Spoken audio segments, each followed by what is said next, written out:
இந்த கேட்டோட அன்புக்கு நான் என்ன சொல்றது பாருங்களேன். ஓனர் குட்டி மேல எவ்வளவு அன்பு வச்சிருக்கு, எப்படி பாத்துக்குது பாருங்களேன். அந்த குழந்தைய பாருங்களேன், அந்த கேட் கூட எப்படி இருக்குன்னு.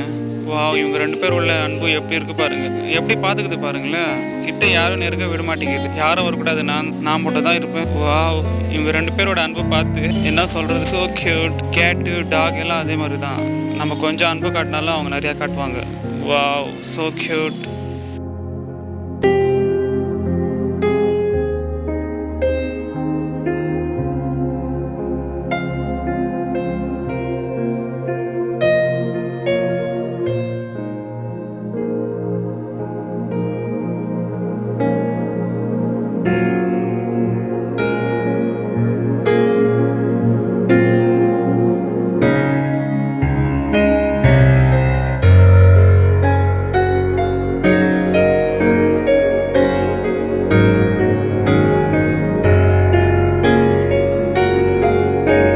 வீடியோவை லைக் பண்ணுங்கள், ஷேர் பண்ணுங்கள், சேனலை சப்ஸ்கிரைப் பண்ணுங்கள்.